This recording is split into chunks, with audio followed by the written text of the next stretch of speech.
Hola, hola, bienvenidos a Algoritmos Cotidianos. Una vez más, estamos en un programa donde la tecnología se vuelve parte de tu vida diaria.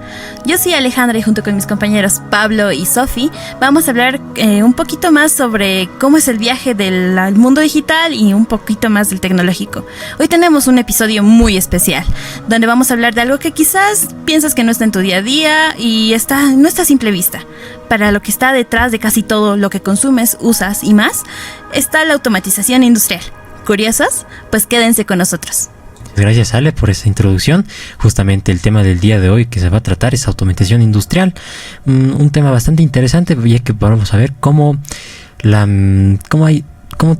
todo lo que está dentro de una máquina puede ser tan delicado que un simple movimiento mal ejecutado puede arruinarlo todo. ¿Qué nos puedes decir de eso, Sofía? Sí, tienes razón, Pablo. Y la automatización industrial no es de hoy en día, sino que desde la revolución industrial, que son de las máquinas, vamos automatizando algunos procesos, sea con personas, menos trabajadores y, de hecho, más rentable para las personas que tienen máquinas o personas que quieren agilizar el proceso. Exactamente, Sofi. Entonces todo esto lo estaremos viendo incluso con un invitado muy especial. Así que quédese, por favor, que volvemos ya de estos cortos.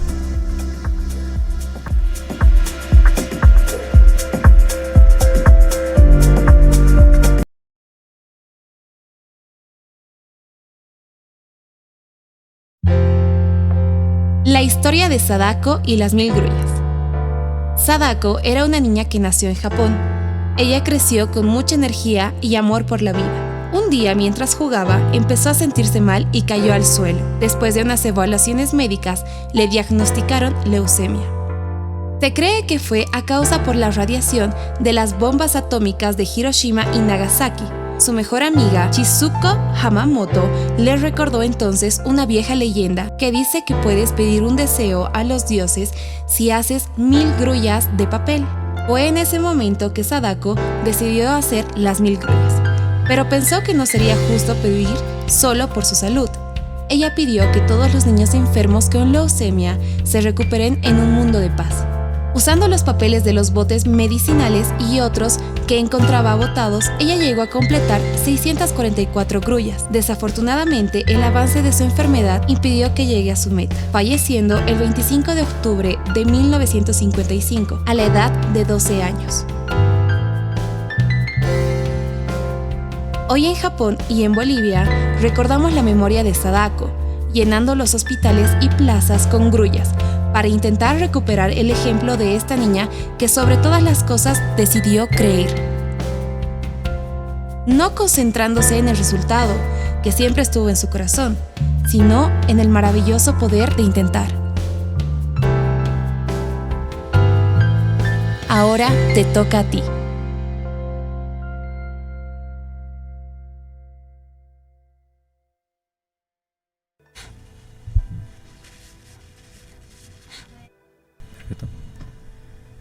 Y volvemos de estos cortos justamente ya aquí presente con nuestro invitado, el ingeniero José Araníbar. Ingeniero, ¿cómo está usted el día de hoy? Muy buenos días, yo muy feliz de estar aquí presente en el programa. Bienvenido, Inge. ¿Cómo está? Primeramente, darle la bienvenida al programa y también decirle, que nos cuente un poquito más de su trayectoria que tiene. Bien, bueno, yo soy ingeniero electrónico. Más que todo me he especializado justo en las 3 áreas que existen de especialidad en la electrónica, que es justamente las telecomunicaciones, la biomedicina y también la automatización industrial, aunque en esta última tengo un poco más de trayectoria académica. Wow, ingeniero, entonces tiene una larga trayectoria, justamente teniendo ya 3 especializaciones, por así decirlo, en lo que es el área de mecatrónica, si no estoy mal, ¿verdad? Automatización industrial, porque la mecatrónica también conlleva 3 aspectos o 3 áreas, que es la informática, la electrónica y la electromecánica, aunque también se ve, claro, fundamentos de eso en la automatización industrial. Perfecto. No sé si producción me puede ayudar con imágenes de lo que usted realiza como uno de los principales trabajos. ¿Ahí nos puede explicar, ingeniero, qué estaba haciendo? Con mucho gusto. Bueno, yo soy consultor más que otra cosa en proyectos justamente relacionados con el área electrónica y también con integración de visión artificial en la industria. También, pero he trabajado y lo que me apasiona a mí es justamente el mantenimiento de equipos médicos. Aquí en las imágenes estamos viendo un tomógrafo que es justamente de uno de nuestros clientes de un hospital. O sea, para que vean, un tomógrafo es un sistema ya bastante completo que tienes que ver desde su refrigeración. Después más adelante van a visualizar que tiene una pinza amperimétrica donde tenemos que medir justamente los voltajes, que es lo que también enseño en la facultad.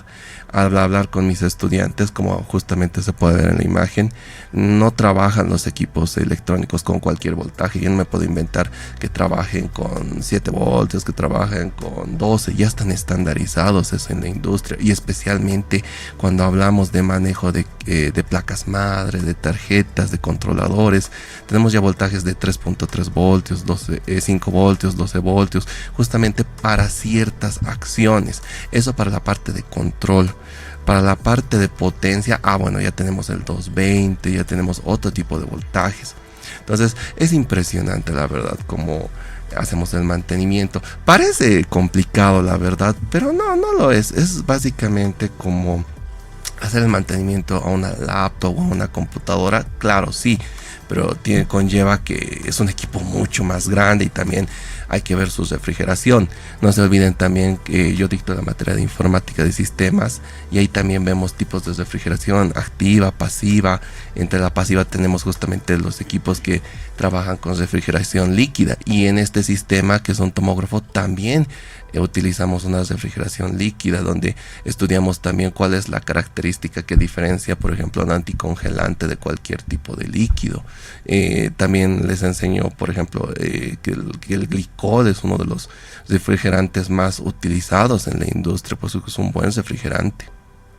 Ingeniero. Se puede ver que es extenso, ¿no? Lo que, bueno, básicamente es como que, ¿se puede decir un mantenimiento? ¿Se puede decir? O claro, es un mantenimiento, ¿no? Sí. ¿Cuál cree que es la complejidad que tuvo en ese ámbito, en el hacer mantenimientos? El hacer mantenimientos, si bien es sencillo, la verdad, es un poco tedioso, porque hay que desarmar todo el prototipo, limpiarlo, tener cuidado también de no romper, por ejemplo, algún cable. Cuando hablamos, por ejemplo, en mantenimiento en una laptop, tenemos cablecitos especiales que son un poquito frágiles, la verdad. Y si nosotros hacemos y agarramos y despegamos pues las carcasas, entonces podemos dañar esto y es muy difícil después reparar esto. Tendremos que no solamente conseguir el cable, sino toda la plaquita. Entonces hay que tener mucho cuidado cuando hay que hacer mantenimiento. Si bien es fácil, pero lleva su tiempo el desarmar las cosas. Yo me acuerdo que cuando hacíamos mantenimiento, por ejemplo, estábamos en el hospital obrero, mi jefe me decía, ya tenemos que llevar los equipos ahora de inspección a la portada. Y yo tenía que ir a la portada. Después de la portada, no, en la tarde tenemos que hacerlo de Mayasilla. Entonces, porque teníamos tanto clientes privados como públicos. Entonces era un coseteo, la verdad. O sea, yo me he especializado también en soporte técnico y justamente hago soporte técnico y también hago mantenimiento de equipos médicos, porque van muy relacionados. Un tomógrafo no solamente es esa máquina, también hay que justamente hacer limpieza de los equipos, de las RAIDs también que hay ahí para almacenar la información. Entonces es un sistema complejo. No, como yo siempre digo en mis clases, un sistema completo tiene los dos, tiene software, hardware también. Entonces no es solamente agarrar y desarmar por desarmar básicamente la máquina, sino es ir pieza por pieza, también teniendo el cuidado respectivo de que no se dañe ninguno de los componentes, porque si no después sale del bolsillo de uno tal vez Sí, y justamente es lo que siempre digo en las aperturas de comunidades, que tal vez un poco me he ganado el miramiento de algunos colegas por decir esto, pero es verdad y lo digo así a mis estudiantes. Ustedes pueden hacer su programa o su sistemita, no compila en la noche, a las 12 de la noche no compila, tienen toda la noche para hacerlo dar o para investigar cuál es el error. En cambio, si en tu proyecto se te quema un componente porque no has tenido cuidado, no has precavido que la corriente puede ser en esta parte mayor de lo que has estimado y no tienes un circuito de protección, entonces se puede arruinar. Y díganme qué electrónica, qué ¿qué tienda de electrónica te va a vender a las 2 de la mañana un repuesto si tienes que presentar a las 7:30? O sea, la electrónica para mí yo un poco la alzo porque es también disciplina, es también planificación. Eso es Porque cierto. tienes que justamente contemplar todo. Si te equivocas en algo es un poco grave en ese aspecto. Eso es cierto, ingeniero, la verdad. En algunos proyectos que yo tenía en mi caso, alguna vez sí se quemó alguno de mis componentes y fue corretear a las 8 de la mañana básicamente conseguir el componente, porque a las 12 de la noche no había ninguna tienda que me pudiera vender algún componente.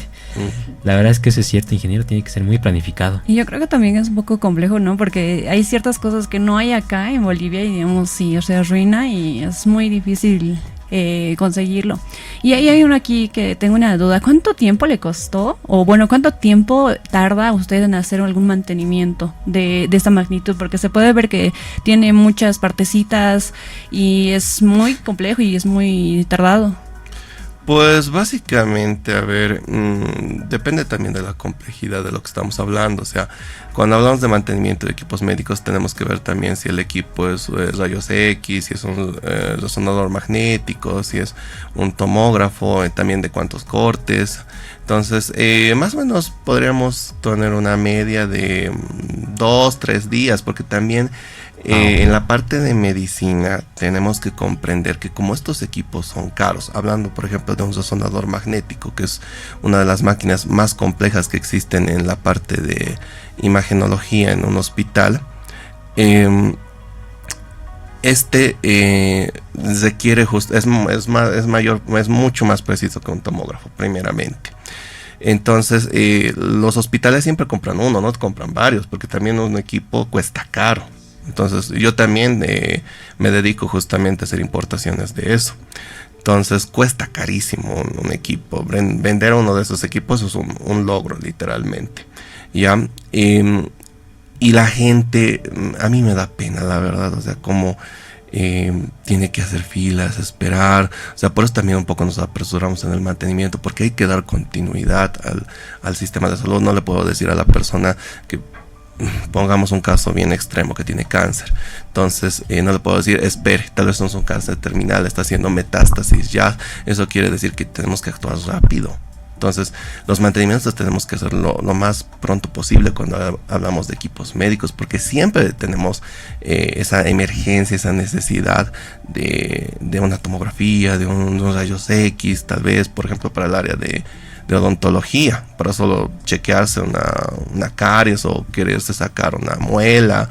Entonces hay que ver cómo está arraigado el diente. Entonces para eso necesitamos una tomografía, no podemos entrar a lo ciego. Entonces tenemos que dar continuidad al sistema de salud, por lo tanto tenemos que apresurarnos con el mantenimiento. Pero como ven, es un equipo bastante grande, entonces nos tenemos que apresurar lo más pronto posible. Wow, ingeniero, entonces la verdad es de que es una carrera contra el tiempo el tener que arreglar justamente estas máquinas que, como usted dice, el sistema de salud, el cual tiene que estar funcionando 24/7. Entonces, yo tenía una pregunta, ingeniero, básicamente. Usted, así, solo por curiosidad, ¿cuál ha sido la máquina que más rápido ha podido reparar? Así, digamos, así que entró, llegó y dijo, ya sé dónde es, o cómo hizo su examen, digamos, como para que lo reparó así un instante, digamos. Bueno, la verdad, o sea, en equipos médicos no te puedo decir que ha sido rápido. Ningún equipo médico es rápido. Tal vez los más rápidos son los ecógrafos, los de ecografía portátil. Esos son un poco los más rápidos, porque como su nombre dice, son portátiles. Eso sería tal vez lo más rápido. En la parte médica. Ahora, en general, porque he hecho mantenimiento de todo tipo. También para las computadoras corporativas también. Entonces, creo que esas son las más rápidas. Vale, ingeniero. La verdad sí me imagino de que una máquina del tamaño de una tomografía, pues no creo que sea rápido. Pero la verdad es de que esto es bastante interesante. La verdad, ingeniero, es como que no sabía que usted hacía mantenimiento de las máquinas de hospitales. Sabiendo que usted y tal vez con sus equipo de compañeros, literalmente cuando hay un problema en una máquina, ustedes los primeros que van ahí a arreglarlo. Ahora, ingeniero, quisiéramos cambiar un poco de tema, tal vez un poco más aquí en lo que hacen aquí en la Unifrance. No sé si justamente producción nos puede ayudar con algunas imágenes. Perfecto, Inge, ahí podemos ver uno de los eventos que usted organizó, si no estoy mal, ¿verdad? Sí, exactamente, justamente fue el evento de RoboFoods.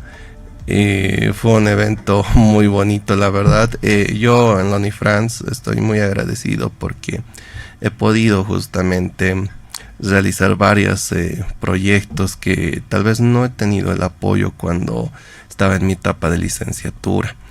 Yo soy justamente líder de la comunidad de hardware y creo que eso es el más grande logro que he tenido aquí en la universidad, ser líder de esta comunidad, porque la he reformulado a tal punto de que esta comunidad siempre tiene el modelo de la familia, es decir, pueden venir a hacer los estudiantes de primer semestre sus proyectos en electrónica y también pueden venir a consultarme no solamente a mí, sino a los líderes estudiantiles que tengo y que selecciono yo personalmente.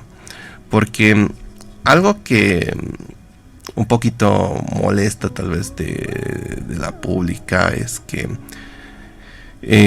cuando tenemos un centro de estudiantes o tenemos personas elegidas que nos pueden ayudar o guiar o que velen nuestros intereses, la verdad no lo hacen.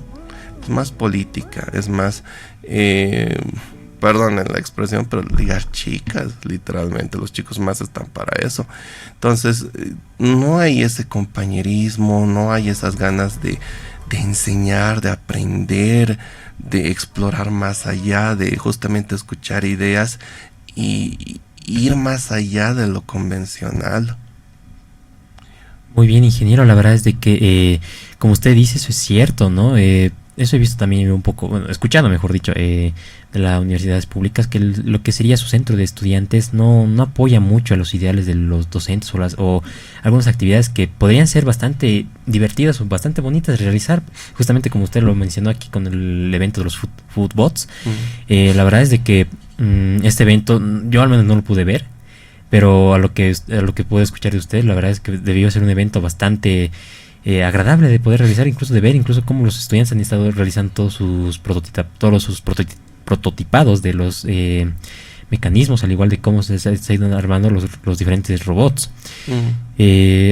Ahora usted, ingeniero, justamente hablando un poco de cómo ha sido su trabajo en la Unifrance, si no estoy mal, ha habido en el anterior semestre, creo que ha habido el evento de las lanchas, ¿verdad? Sí, también tenemos ahí el evento del Nimenasai, que era justamente integrar 3 carreras. Ahí hemos integrado 3 carreras, lo que es publicidad y marketing, y también la parte de HT, que es administración, hotelería y turismo. También ahí podemos ver el submarino, que fue un proyecto de investigación que aquí ganó en la Unifrance. Aquí también se desarrolla bastante la investigación, donde las jornadas de investigación justamente es un evento a nivel nacional de todas las sedes de Unifrance, en las cuales los estudiantes y los docentes en conjunto presentan proyectos novedosos y compiten. Y eso es lo que me agrada de esto. O sea, si bien la educación tiene que ser igualitaria, equitativa, igualitaria y equitativa a la hora de impartir conocimientos, la vida real es una competencia. Como dice Unifrance, el mundo laboral es salvaje, y es verdad. ¿Por qué? Porque cuando se abre un puesto para justamente ingeniería o para una planta, necesitan ingenieros, no necesitan 5, 6 o toda una promoción, siempre necesitan 1. Y siempre les hago a mis estudiantes esta pregunta: ¿por qué debería contratarte a ti y no otra persona? Porque cuando ustedes salen, literalmente no salen con una experiencia laboral amplia. Hay miles de personas que ya tienen harta experiencia en diferentes sectores, que han hecho varias pasantías. Entonces, ¿por qué yo debería elegirte a ti? Y no se tienen que desanimar por eso. Hay lo que también se llama las competencias blandas, que toman importancia en esto. Esto, por ejemplo, es una competencia blanda. ¿Por qué? Porque nosotros como ingenieros, o yo tengo que admitir, que no hemos desarrollado herramientas comunicativas ni competencias comunicativas. Y esto nos ayuda, este espacio, por ejemplo, me gusta porque les ayuda a desarrollar competencias comunicativas, el saber cómo hablar, el saber cómo relacionarse con diferentes áreas, porque una empresa no solamente la parte de mantenimiento, también hay una parte contable, una parte administrativa, el sector de IT, el sector de ¿cómo se llama? De los consultores también, del área de ventas también, o sea, es todo un motor que se une con varias secciones, y es justamente como el Arduino o un microcontrolador así, tiene el cerebro, que es la CPU, y los demás periféricos que ayudan a funcionar esta CPU, o sea, todos cumplimos una función y tenemos que trabajar armoniosamente. Entonces, mucho también ven las competencias blandas. Y este tipo de competencias me sirve para justamente entrar, saber más, explorar más. Los chicos, por ejemplo, que han participado en los Tinkusbot, que han ido conmigo a los Tinkusbot, que es un evento de robótica que lanza la OMSA, justamente el área de electromecánica, que exponen todos de tipos de robots, o sea, hay batalla de titanes, que también hemos hecho acá batalla de titanes, hemos organizado. Han podido aprender muchas cosas que tal vez salen del perfil, pero nos pueden ayudar. Han aprendido a trabajar, por ejemplo, con módulos LoRa de comunicación. O sea, hemos podido explorar más allá, justamente con participar en estos y no darnos por vencido, no decir, miren, estoy en primer semestre y porque estoy en primer semestre no voy a participar porque no me siento autosuficiente para competir a gran nivel. O sea, ahí había un estudiante que tenía que me dijo así, honestamente, yo le agradecí su sinceridad. Me dijo, ingeniero, yo no participo en su competencia porque, mire, yo sé que voy a perder porque están compitiendo sexto, séptimo, noveno, entonces hay muchas personas que son mejores que yo. Y yo le dije, hija, tienes que borrar ese comportamiento, porque en la vida laboral van a haber muchas personas mejores que tú, y tú tienes que saber convencer y decir, tal vez no tenga mucha experiencia, pero sí tengo las ganas de aprender y me voy a poner, como dicen, la polera por el equipo.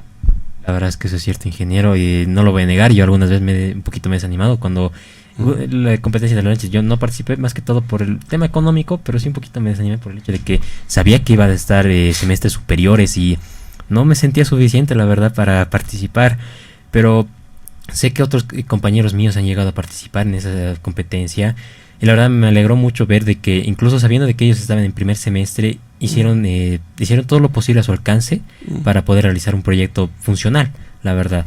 Entonces, eso me gusta, ingeniero, que usted haya impulsado mucho más también el aspecto de que los estudiantes de semestres inferiores se animen a participar en estos eventos para que ganen también incluso experiencia para poder a futuro tener un piso más firme en el que pisar.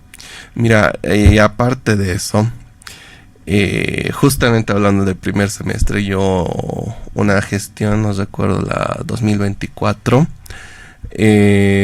trabajé con primer semestre porque ingresaron bastantes estudiantes, lo cual me sentí muy feliz.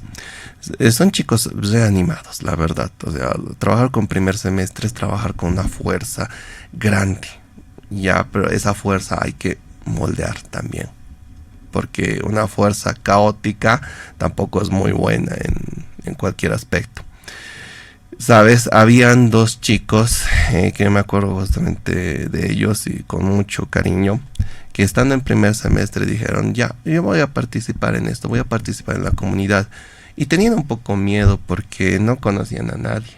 Entonces, por eso también las comunidades las reformulé, especialmente mi comunidad, con unos líderes bien amables, bien abiertos justamente a conocer nueva gente, bien amistosos.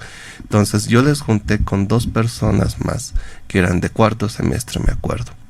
Entonces trabajaron en conjunto cuarto semestre con primer semestre y lograron llegar justamente en la batalla de titanes al segundo lugar, siendo primer semestre. Entonces se puede. La cosa es justamente establecer lazos de comunicación amistosos, y eso es lo que es la comunidad. Es una mano amiga para para todas las personas que quieran aprender hardware, porque como explicaba fuera de cámaras, hardware es bastante complicado. Cierto, la verdad. Sí, no, es recalcar igual que en primer semestre, creo que como usted mencionó, y como yo también estuve en primer semestre, te vienen a incentivar y yo creo que la primera impresión que tienes tanto como de la universidad es que, wow, tienes unas, o sea, comunidades donde te puedes especializar, como sea hardware, si es que les gusta más en el entorno de crear cosas, empezar a indagar, y también en el tema de software, pero igual yo creo que más se destacó en el tema de hardware, ya que hacen muchas competencias, como mencionó usted, Inge, que es tanto la guerra de titanes, que a mí me encantó, yo la verdad lo vi y me vinieron a mostrar los que se llaman los líderes de cada comunidad, porque siempre hacen la bienvenida, ¿no? Y también la creatividad que le ponen, porque si no me equivoco había uno que se llamaba Zúñiga, si no me equivoco, sí. El Zúñiga, sí. Zúñiga. Y justamente Yerquito fue el que hizo ese coche, que le mando un saludo. Fue el líder también de mi comunidad de hardware en su tiempo. Y actualmente el que es mi líder, Santiago Tavera, fue justamente el chico que de primer semestre entró a la guerra de titanes con un grupo de cuarto y ganó el segundo lugar, y también por eso le puse como líder de comunidad. Wow, entonces ingeniero. es justamente mostrar esa pasión, porque a ver, si bien uno puede ser buen estudiante y digamos estar aspirando al 100, a justamente salir por excelencia, está bien, yo no considero eso que esté mal, pero también he aprendido justamente también tengo maestría, o estoy haciendo la maestría en educación superior. He aprendido también que no solamente hay que ver a ese estudiante, que también hay que ver a ese estudiante que tal vez no te presta atención, pero que tiene aficiones por otras cosas. Con los colegas también compartimos. Hay chicos que les gusta más el hardware y hay otros más que les gusta el software. Entonces, para eso han existido las comunidades, para que justamente estas personas que quieren, o sea, que sienten la pasión por esta área, puedan desarrollar más sus conocimientos, sus habilidades en lo que están eligiendo. Entonces, no solamente, o sea, en la pedagogía no solamente hay que ver a este estudiante que es pues ejemplar, sino también hay que ver a este estudiante que tiene problemas y ver justamente cómo podemos hacer que le guste la materia. Saben, es bien importante en pedagogía, y también he aprendido que no solamente un buen docente es un buen profesional. O sea, no es por decir un buen profesional directamente es un buen docente. No, también tiene que ver el cómo enseña. Eso es muy importante. O sea, ser un profesor universitario es también ser buen profesional y también saber cómo enseñar. O sea, es el doble de exigente. Eso es cierto, Inge, la verdad, su labor como docente es bastante más complicada, sabiendo de que tienes que tener conocimientos en tu área y tienes que también tener el conocimiento de cómo impartírselos a personas, así como tal, para que se te pueda entender. Pero nos estamos quedando sin tiempo en este bloque. Nos estaremos viendo nuevamente igual con el ingeniero Araníbar, hablando ya esta vez de automatización industrial. Nos vamos después de estos cortes. Muchas gracias.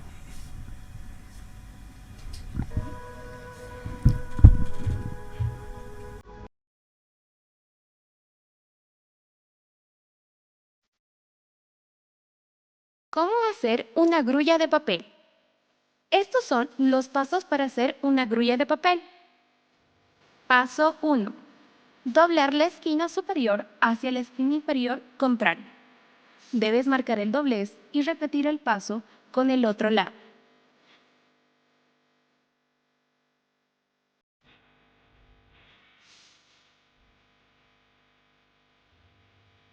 Paso 2. Ahora da la vuelta a la hoja y dobla por la mitad. Recuerda marcar bien el doblez.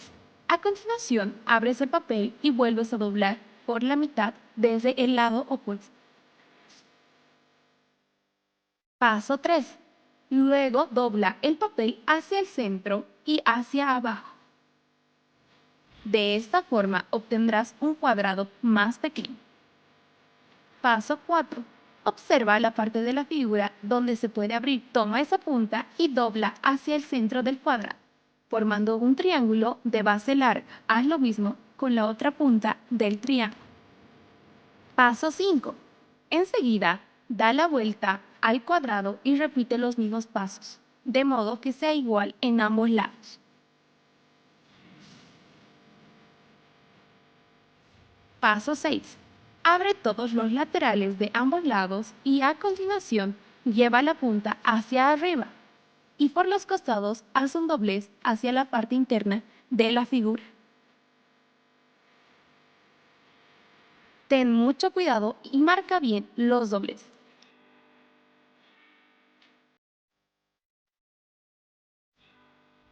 Repite lo mismo en la otra cara de la figura.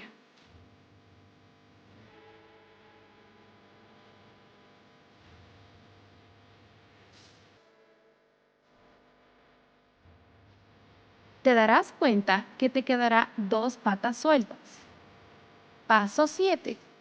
Con las puntas laterales vuelve a formar un triángulo de base larga.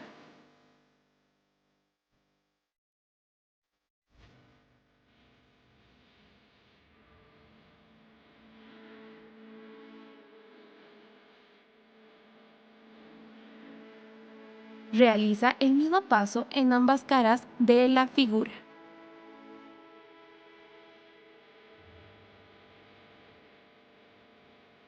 Paso 8.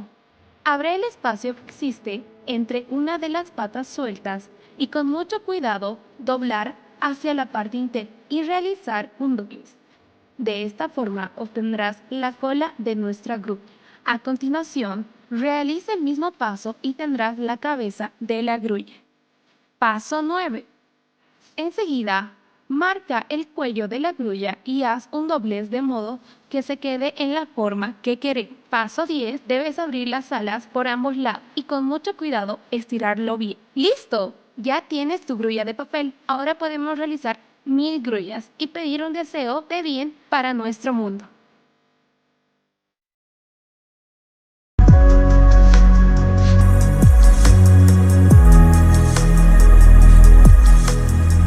Hola, hola, sean bienvenidos de regreso a este nuevo bloque donde vamos a meternos a un nuevo tema un poquito más técnico, ¿no? Ingeniero Aníbal ya nos contó un poco de su historia, cómo ha trabajado aparte. Quisiéramos que nos hablara de un tema en sí para alguien que nunca ha trabajado en una planta industrial en este caso. ¿Cómo nos explicaría qué es la automatización industrial en palabras simples? La automatización industrial es literalmente, así en palabras simples, prender y apagar alguna máquina en una determinada secuencia o en un determinado ritmo. Interesante, ingeniero. Y una pregunta, sabemos que la automatización industrial no viene directamente de automatizar, sino de la revolución industrial que reemplazó a las personas por máquinas, ¿no? Y hablando hoy en día, hay mucha especulación que la IA nos va a reemplazar, no solo a otras personas, pero también a los programadores, ingenieros. ¿Usted qué opina de eso? Miren, yo, también he pasado a producción algunos simposios en los que he participado. Yo participé en el simposio de inteligencia artificial en el área de psicología para justamente el Colegio de Psicólogos de Colombia. Me invitaron, en el cual dimos una charla, mi persona dio una charla sobre cómo podríamos integrar la IA en la parte de recursos humanos para justamente análisis de competencias y habilidades que podríamos hacer, ya algunos esquemas gráficos donde tienen los del área de recursos humanos su propia métrica y cómo podríamos interactuar con esto. O sea, una persona, por ejemplo, es más de tipo trabajo solitario, trabajo individual que trabajo colaborativo. Entonces, para el puesto tal vez no sea muy conveniente contratar a esta persona, digamos, si estamos hablando en el área de ventas. Ahora, yo diría que la inteligencia artificial no va a reemplazar a las personas, la verdad, según mi punto de vista. Sino tenemos que tomarlo como una oportunidad para ser mejores, para salirnos de nuestra zona de confort. Algo que he criticado duramente es que las cooperativas, lastimosamente, no son, en mi punto de vista, no son buenas. ¿Por qué? Porque es más un trato político, tal vez podríamos decir un trato de tipo conveniencial, porque me ha tocado casos de trabajar, por ejemplo, en una empresa de telecomunicaciones que literalmente tenían los equipos para hacer una red GPON, como lo que tiene Entel. Entel tiene una red GPON, que es una red hecha puramente de fibra óptica. Entonces tenían los equipos para modernizarse, tanto en su planta externa como interna, pero porque había una sindicato, tal vez, los trabajadores no querían. Y eso que les pagaban cursos literalmente para que pudieran aprender estos a los líderes del sindicato, y no querían aprenderlo. O sea, lo aprendían, pero los demás no querían aprender. Entonces, una persona tiene que aprender constantemente, tiene que grabarse que la vida es un aprendizaje. Siempre tienes que aprender. O sea, el día que dejes de aprender, ahí mueres, literalmente. Cada día estamos aprendiendo algo mediante la interacción con nuestros semejantes, porque no todos tenemos los mismos conocimientos. Entonces, al interactuar, al hablar con cada uno de ustedes, podemos aprender algo nuevo. Y la IA tiene que ser una herramienta. Si bien la gente tiene miedo porque varias de las funciones que hace la IA puede hacerlo una persona, solo que la IA lo hace mejor. Entonces tenemos que aprender a manejar la IA, ¿ya? Y lo hacemos. O sea, muchas personas de la tercera edad lo hacen. ¿Por qué? Porque es fácilmente interactuar con ella. No necesitas ser específico. A veces incluso con solo grabarte un audio y a veces hablas mal, tal vez no te expresas bien, ya tiene su propio algoritmo que corrige esas partes. Quisiste decir esto, entonces te muestra la información, incluso te habla de forma como si estuvieras hablando con un humano. Entonces no veamos la IA como algo que nos va a reemplazar, sino como una oportunidad para ser mejores. Algo que también generó demasiado debate es el tema del empleo. Hay quienes dicen que la automatización, en este caso, o también la IA, va a eliminar a millones de puestos de trabajo. ¿Y cuál es su visión real sobre esto, desde su experiencia de campo? Desde nuestra experiencia, desde mi experiencia, es justamente que tenemos que capacitarnos, aprender nuevas cosas, no solo quedarnos ahí. O sea, yo, como les digo, soy de profesión ingeniero electrónico, pero al entrar a Unifrance he aprendido bastantes cosas de los sistemas, justamente de ingeniería de software, lo que son los modelos Scrum, UML, UX, que yo no lo vi pues en licenciatura porque eso es más del área de sistemas, pero he guiado justamente proyectos ya de grado y tengo la satisfacción por lo menos de haber sacado 3 estudiantes de ingeniería de sistemas y de haber colaborado en esos proyectos como su tutor. Entonces he tenido que aprender yo también. Y como en los Avengers le preguntan, ¿cuándo te volviste especialista? Justamente le preguntaron a Tony Stark, ¿cuándo te volviste especialista? No recuerdo, en un área en específico. Ayer. Claro, porque para mí yo alzo mucho la profesión de ser ingeniero. Y justamente la ingeniera Moyer también me acuerdo las palabras. Cuando sales de ingeniería, literalmente sales para aprender cualquier cosa. Muchísimas gracias por responder esta pregunta. ¿Y qué papel juega la inteligencia artificial dentro de la automatización industrial en este caso? ¿Están trabajando juntas o son dos áreas completamente distintas o separadas? Se puede integrar. Más que todo yo dicto acá la materia de automatización industrial, que es una materia de 9º semestre, casi ya por salir profesional, donde los estudiantes yo les doy escoger dos tipos de sistemas que puedan hacer, porque en la automatización industrial contempla varios tipos de sistemas. Entre ellos tenemos sistemas de control on-off, sistemas de control PID, el predictor de Smith. Entonces tenemos que aplicar eso de acuerdo a la materia prima, al proceso que estamos haciendo. Por ejemplo, si es un proceso de horneado de ladrillos, no me conviene un sistema PID, porque no me conviene un sistema de control on-off, porque no es tan preciso como un PID. Un PID me conviene porque es más preciso.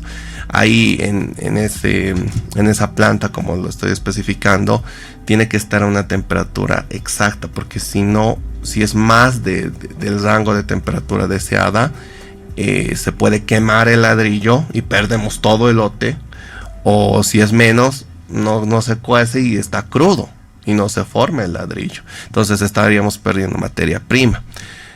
Para eso justamente es mejor un PID, porque es más preciso. Ahora, en la visión artificial, que es justamente lo que aplico con los estudiantes de noveno semestre, que aplicamos reconocimiento, clusters, podemos mejorar una parte de un proceso, porque elaborar un producto de forma industrial y 100% automatizado, una de las grandes barreras que tenemos que hacer es segmentar este proceso. Es decir, primero, justamente si hablamos de elaboración de Coca-Cola, por ejemplo, primero tenemos que reutilizar las botellas de vidrio. Ese es todo un proceso que está dividido en 3 subprocesos, en los cuales primero está la clasificación de las botellas. O sea, cuando recolectamos manualmente las botellas, si formáramos parte justamente de Nalbo, tenemos que ver que las botellas no estén rotas, o que en el transporte no se hayan roto. Y no vamos a revisar cuántas botellas, cuánto es el consumo de Coca-Cola aquí en La Paz. Es altísimo, es una cifra alta. Entonces tenemos que justamente solventar esta demanda que tenemos, y no vamos a revisar cada botella para estar bien. Ahí podemos utilizar la visión artificial, o lo que también se utiliza, las cámaras termográficas. Porque sería también un trabajo tedioso para los trabajadores en este caso, ¿no? Claro, y eso es justamente la automatización. Es justamente hacer que un autómata o un sistema de tipo electrónico pueda realizar tareas de forma cíclica y repetitivas. Ahora una pregunta un poco más general. Sabemos que Bolivia todavía es un país en desarrollo y que hay otros países que tienen automatizaciones muy interesantes en diversas áreas. ¿Y usted ya vio alguna automatización de algún sistema o algún problema en otros países o hasta en otros lugares que usted le gustaría implementar en nuestra actualidad? Todo se puede automatizar, honestamente, todo. ¿Cuál es otra de las barreras que también tenemos que vencer? Es el aspecto económico.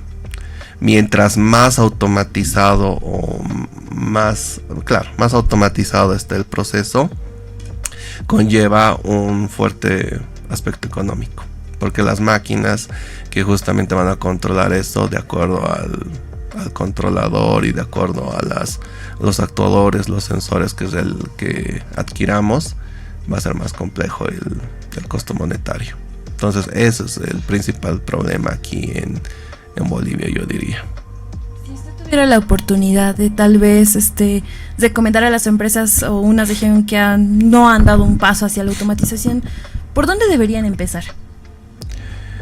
Miren, para hablar de automatización, y aquí hablando en Bolivia, es todo un proceso. No es solamente decir, ya, yo quiero automatizar mi planta, sino conlleva varios aspectos y varias empresas terciarias, lo que estamos hablando aquí. En Bolivia, mucho hemos terciarizado la parte tecnológica, es decir, los mantenimientos que hacemos, como lo que hablaba en el anterior sector. Todas las empresas deberían tener su sector de mantenimiento, pero no lo hacen justamente para recortar gastos. Entonces prefieren trabajar con empresas terciarias y terciarizar ese proceso. Aquí no es diferente. Terciarizamos incluso más porque hay una empresa que te hace justamente el análisis o la planificación de tu automatización mediante planos. Después se aprueba esta parte y entramos con otra empresa que está dedicada justamente a la instalación justamente de la parte de control o la parte de mando. Después tenemos otra empresa que es la que te instala la parte operativa, es decir, la parte de la electromecánica. Porque justamente hablar de automatización no solamente entra un ingeniero electrónico, entra un ingeniero en sistemas justamente para la realización de los sistemas de monitorización como son los HMI, los SCADA, o sea, para monitorizar el proceso a distancia. Entonces también conlleva lo que es el IoT, como han hablado en la anterior sección de eso, conlleva también lo que es el IoT, conlleva también las redes de control. Todo eso lo hace toda una empresa y la otra empresa lo realiza justamente la calibración de los sensores, la implementación de los motores eléctricos para mover las cintas transportadoras. Entonces terciarizamos mucho. Técnicamente. Exacto. Y sabemos que implementar la automatización no es solo como poner la IA y que haga esto, sino que hay varios procesos, hasta de estudio de, por ejemplo, una empresa de panes. Queremos automatizar que las masas se corten en cierta cantidad. Entonces tienes que ver la densidad de la masa, tienes que ver de qué está hecha. Entonces, ¿usted cuál cree que son los pasos más importantes para que empecemos una automatización? Conocer bien el proceso. Eso es bien importante, conocer a cabalidad el proceso. Porque ya cuando hablamos específicamente de la materia, tenemos que hallar un modelo matemático, y este modelo matemático conlleva varios aspectos, conlleva la parte física, química, mezclamos varias reglas para justamente crear una sola que nos ayude a controlar todo el proceso. Entonces hacer un modelo matemático es bastante complejo, por eso, y justamente eso es lo que conlleva la parte de sistemas de control PID. Mucho también tenemos que ver qué tipo de control tendríamos que utilizar. Por ejemplo, si utilizamos un sistema de control on-off, que es el más sencillo, es nada más que todo variabilizamos en unos y ceros, como es justamente la vida. La vida actualmente es digital. Cuando hablamos de digital, es que estamos variabilizando todo en unos y ceros. Un foco ahorita está prendido. Si yo lo apago, es un cero. Entonces variabilizamos, le damos una cuantificación a eso.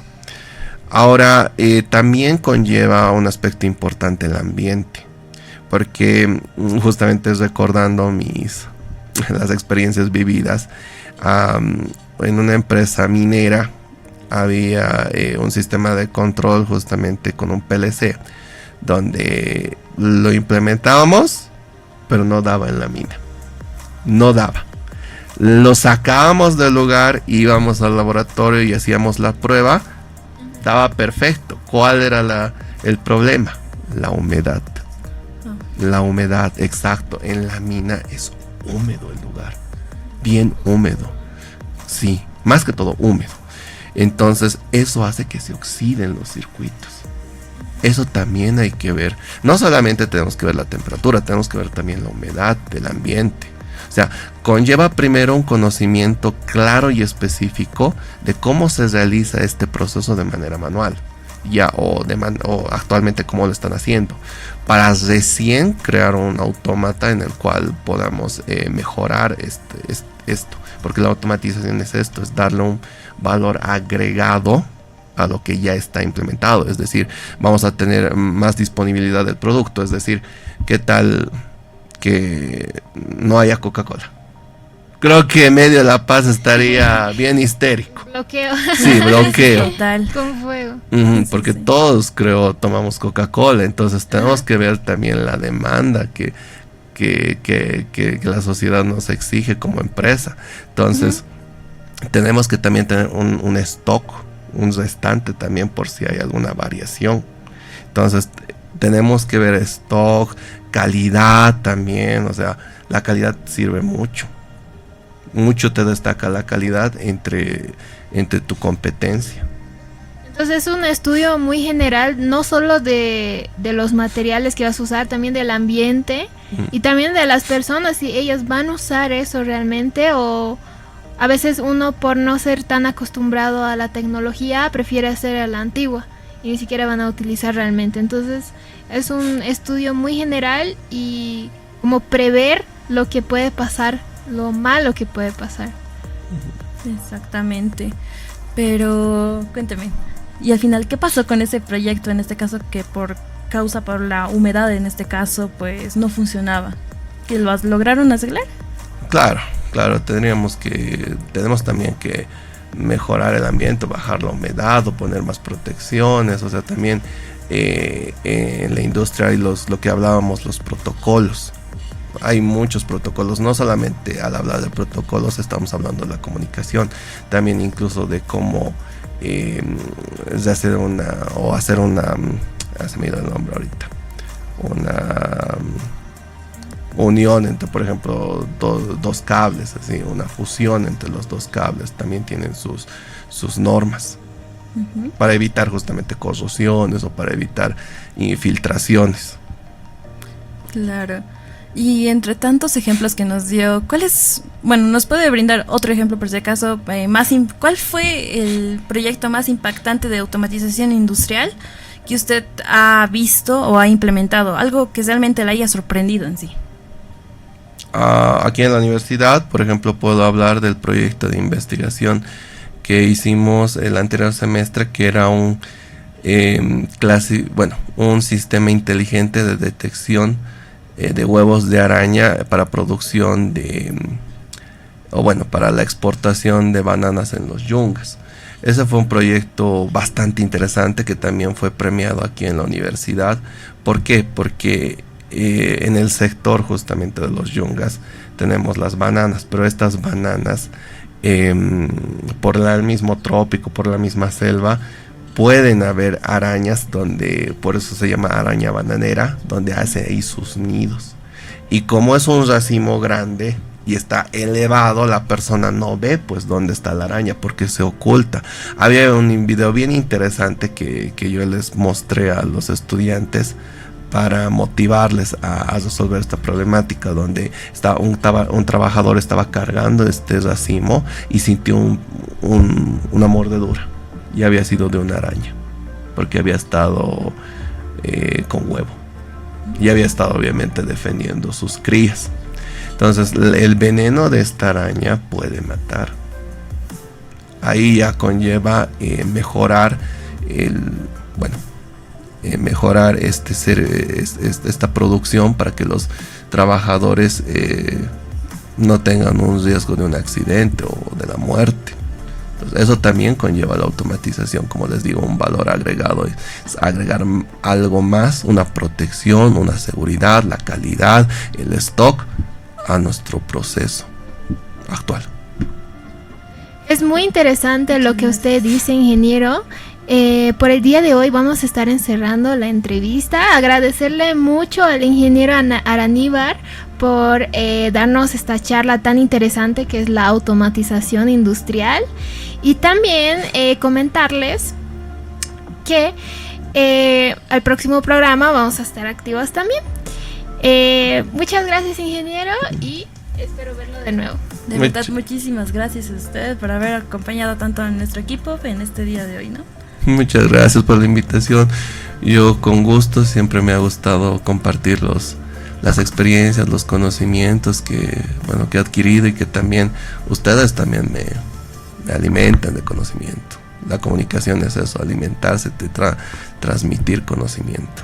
Espero poder encontrarnos una vez más dentro de este lugar para hablar un poquito más sobre también la comunidad de hardware, si no ando mal, y darnos a conocer de qué trata, en qué beneficios tenemos como para los jóvenes a futuro y mucho más. Pero aquí se acaba nuestra conversación en sí. Muchísimas gracias por habernos acompañado el día de hoy y espero que nos retornemos en otro día, ¿no? Muchas gracias, hasta luego.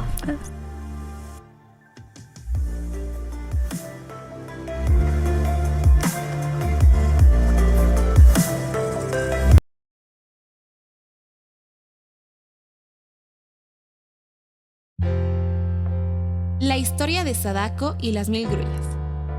Sadako era una niña que nació en Japón. Ella creció con mucha energía y amor por la vida. Un día, mientras jugaba, empezó a sentirse mal y cayó al suelo. Después de unas evaluaciones médicas, le diagnosticaron leucemia. Se cree que fue a causa por la radiación de las bombas atómicas de Hiroshima y Nagasaki. Su mejor amiga, Shizuko Hamamoto, le recordó entonces una vieja leyenda que dice que puedes pedir un deseo a los dioses si haces 1000 grullas de papel. Fue en ese momento que Sadako decidió hacer las 1000 grullas, pero pensó que no sería justo pedir solo por su salud. Ella pidió que todos los niños enfermos con leucemia se recuperen en un mundo de paz. Usando los papeles de los botes medicinales y otros que encontraba botados, ella llegó a completar 644 grullas. Desafortunadamente, el avance de su enfermedad impidió que llegue a su meta, falleciendo el 25 de octubre de 1955, a la edad de 12 años.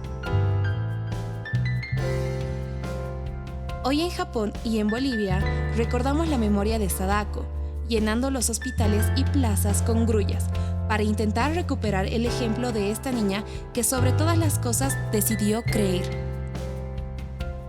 No concentrándose en el resultado, que siempre estuvo en su corazón, sino en el maravilloso poder de intentar. Ahora te toca a ti.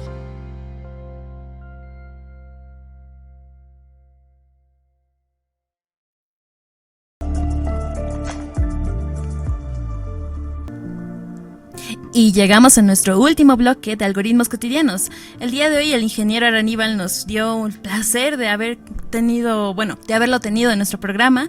Antes de despedirnos, quisiéramos que nos dejara un mensaje final, especialmente para los jóvenes que nos están comenzando en el mundo de la ingeniería. Pero, en fin, al final y al cabo, muchísimas gracias al ingeniero por haber asistido el día de hoy, que en verdad sus palabras nos inspiraron para, seguir en la carrera. Y desde mi perspectiva personal, lo que me llevó a una conversación un poquito de la parte de automatización industrial, que simplemente no es el futuro, es el presente. Y la mejor decisión que podemos técnicamente tener para prepararnos, educarnos y ser parte de la transformación. No ser espectadores, sino protagonistas. ¿Qué opinas tú, Pablo? La verdad es de que me ha inspirado bastante mucho el ingeniero, con toda su trayectoria que ha tenido y con todos los proyectos que ha ido realizando con tanto los estudiantes acá de la universidad como lo que él hace como ingeniero, que es justamente el mantenimiento del equipamiento médico. Al igual de que me gustó bastante, hablando un poco de lo que nos habló de automatización industrial, el hecho de cómo literalmente toda esta automatización no viene solamente de hoy en día, sino como lo habló, básicamente viene de ya desde bastante tiempo atrás, que solo simplemente se ha ido actualizando poco a poco cada día más, incluso hasta llegar hoy en día a lo que es ya la inteligencia artificial. La verdad es de que ha sido un tema bastante interesante, y con las opiniones y con lo que nos habló el ingeniero, fue bastante amplio, bastante preciso todo lo que nos ha dicho. ¿Tú qué dices, Sofi, de todo eso? Yo opino lo mismo, que fue algo muy interesante el día de hoy. Recordar también, como tú has mencionado, que es un proceso humano, que vamos avanzando cada día más, y cada día más la tecnología hace parte de nuestro día a día, no solo en proyectos o no solo en computadoras, celulares, sino cada día vemos cómo eso abarca todo en nuestra realidad. Entonces, eso fue por el programa de hoy.